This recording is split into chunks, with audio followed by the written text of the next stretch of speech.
Ситуация не опасная, но сложная, сказал мэр Сухума, открывая совещание, посвященное недопущению распространения коронавируса.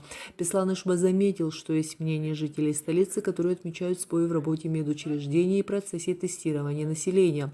По мнению мэра, нужно улучшить работу больниц и поликлиник, чтобы ни один житель столицы не принимал самостоятельно решение, куда ему идти, какие тесты сдавать. А в случае подтверждения коронавируса должен быть четко определен план действий. Вы все максимально работаете так, чтобы ситуацию управлять, но есть сбои. Очень сильно волнует момент первое обращение наших граждан и дальнейшее их сопровождение. Человек, который или по симптомам, или по ощущениям все-таки решил обратиться в лечебное учреждение, пока не в скорую, значит, он обращается в городскую поликлинику. Глава Сухума дал поручение начальнику управления здравоохранения Ирме Вобу уже завтра представить схему взаимодействия медучреждений, ответственных за процесс передвижения пациентов и дальнейший контроль.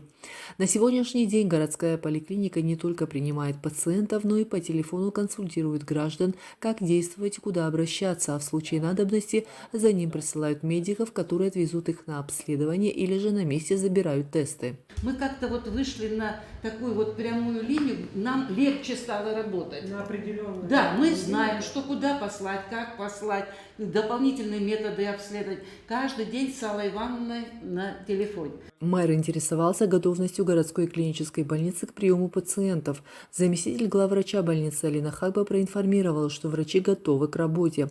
Клиническая больница будет проводить ПЦР-тесты до 17 сентября. Далее пациентов будут принимать в инфекционные больницы, которые открываются после ремонта.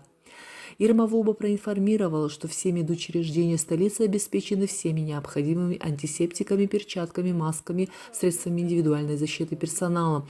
Также средствами обеспечены школы и детсады.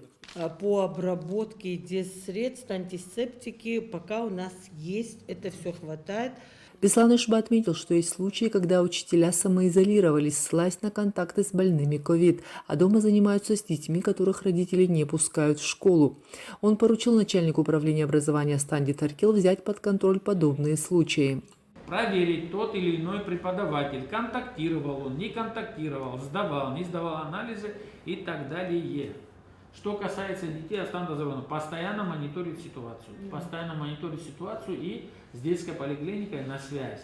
Беслан Ишба особо подчеркнул, что сотрудники медучреждений должны строго соблюдать меры предосторожности. Он отметил, что нужно исключить в дальнейшем массовых случаев заражения коронавирусной инфекцией в самих больницах. Я буду делать объезды контрольные по всем медицинским учреждениям. Понятно, что люди приходят, они могут быть без масок и так далее, себя обезопасить. Примеры у нас такие есть, где мы из-за этого получили проблему. Глава Сухума считает, что нужно создать координационный центр при администрации, который будет корректировать работу медицинских учреждений в организационном плане на период эпидемии. И выработаем решение для того, чтобы это работало так, чтобы наши жители города не думали о том, куда им звонить и куда бежать. Время непростое, прошу ко всему относиться ответственно. Мадина Абганба, Давид Давидзба, специально для абхазского телевидения.